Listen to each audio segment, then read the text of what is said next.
喂，問你一句，你今日食咗維他命 C 未啊？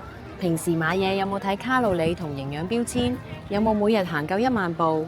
如果我同你講，你每日辛辛苦苦戒糖、戒油、做運動，食啲好似草一樣嘅健康餐，隨時只係自虐式活在幻覺入面，你信唔信？今日我要介紹一本極度大逆不道，但又令人爽到爆嘅書《Eat Your Ice Cream: 6 Simple Rules for a Long and Healthy Life》。食你的雪糕，健康長壽的6個簡單法則。作者係邊個？唔係咩網紅，亦唔係咩賣減肥藥嘅打手，佢叫 Ezekiel Emanuel 伊齊基爾埃曼紐爾。呢位老友嘅背景驚人到你唔信。佢係美國賓夕法尼亞大學 UPenn 嘅副校長、醫學倫理學大師、癌症專家，仲曾經係奧巴馬政府嘅醫療政策高級顧問。簡單嚟講，佢係頂級醫學界同公眾衛生界嘅權威大佬。連呢位權威大佬都拍台同你講：喂，食你嘅雪糕啦，唔好再聽嗰啲所謂嘅養生偽科學啦。今日同大家拆解點解現代人越養生越短命。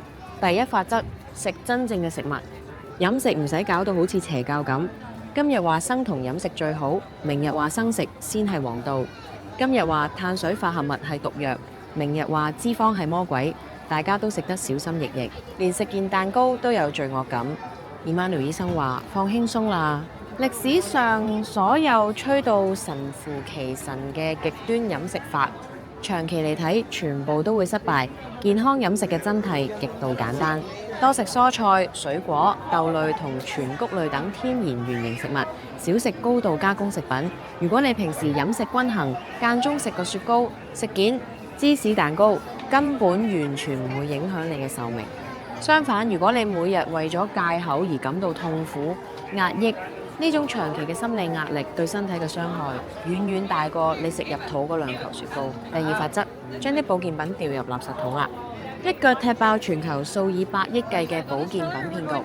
平時你屋企個櫃係咪塞滿咗深海魚油、維他命 C 綜合成人、維他命、鈣片？Emanuel 喺書入面用咗大量醫學臨床數據，話你知對於絕大多數健康嘅普通人嚟講，保健品基本上一啲用都冇，甚至過量補充合成抗氧化劑，例如維他命 E 同 A， 反而會增加死亡率。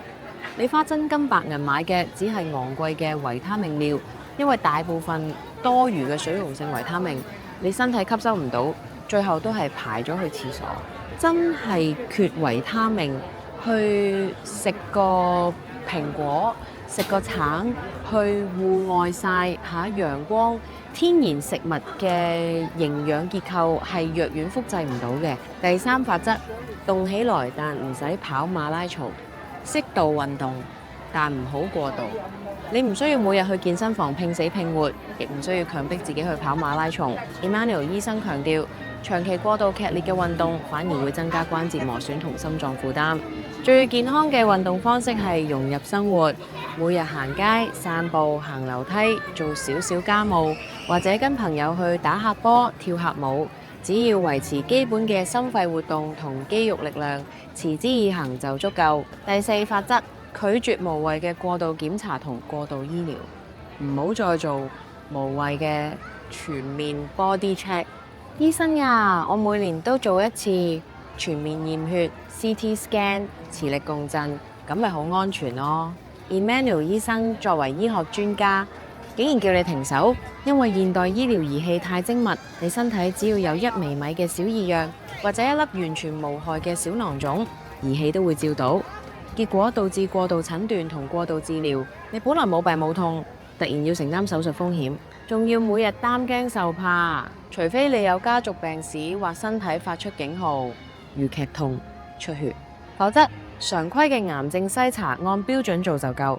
千祈唔好盲目追求誇張嘅全身掃描，過度檢查只會令你荷包變瘦，壓力變大。第五法則：建立深厚嘅社交連結。第五，亦係最重要嘅一環，社交連結與心理健康。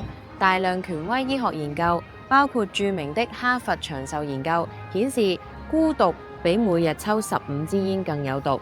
有良好社交網絡，有朋友一齊飲茶聊天，有家庭支持，有自己熱愛嘅興趣，甚至老咗仲有嘢想做嘅人，佢哋嘅平均壽命同生活質素遠遠高於嗰啲獨居，每日只係研究營養標籤嘅養生狂人。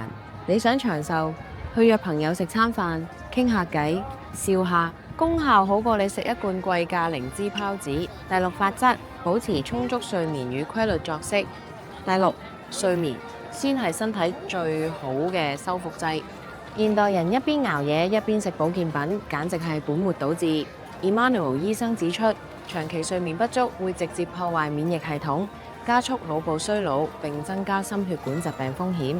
你唔需要買昂貴嘅褪黑素或者助眠神器，只要建立規律嘅作息時間，睡前減少睇手機屏幕，讓身體進入自然嘅修復狀態。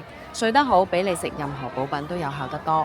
講到 Emmanuel 醫生呢，就不得不提佢幾年前喺 The Atlantic 雜誌寫過一篇震撼全球嘅文章，叫 Why I Hope to Die at 75。點解我希望自己75歲死？呢個觀點喺本書入面亦有延伸。佢講咗句好扎心嘅話：現代醫學好擅長延長人類嘅死亡過程，但未必擅長延長人類嘅生命質素。好多人追求活到90歲、100歲，但如果最後嗰15年係躺喺病床上，插滿喉管，連自己嘅家人都唔認得，呢啲叫長壽定係叫受罪？健康的目標唔係追求一個數字，而係追求健康壽命。Health span 而唔單止係日曆壽命。Lifespan 總括而言 ，Ezekiel J. Emmanuel 呢本 Eat Your Ice Cream 係用最頂級嘅醫學權威視角，幫我哋從現代人嘅養生焦慮入面解脫出嚟。重溫 Emmanuel 醫生嘅6大錦囊：第一，食原形食物，開心食雪糕；第二，咪再交智商稅，將無謂嘅保健品扔落垃圾桶；第三，適度運動，行多2步就夠，唔使過度自虐。第四，拒絕過度醫療同無謂體檢，咪自己嚇自己。第五，多同朋友聚會飲茶，建立真正嘅社交。第六，保障充足睡眠，好好善待自己身體。加長段落開始，約30秒金句與情感沉澱。老實講句，我哋每個人最後都會走向同一個終點，與其每日戰戰兢兢，將自己活成一部精準但冰冷嘅機器，不如學識同自己和解。人生短暫，健康嘅真正目的係為咗支撐你去體驗世界，去愛你身邊嘅人，而唔係為咗每日喺度計卡路里同心跳率。生活係拿嚟過嘅，唔係拿嚟防守嘅。如果你覺得今日呢集講嘅內容幫你慳返唔少買維他命嘅錢，或者令你從養生焦慮入面鬆咗一口氣，記得 like、share 同 subscribe，仲要 share 俾身邊嗰個每日逼你食藥丸嘅朋友，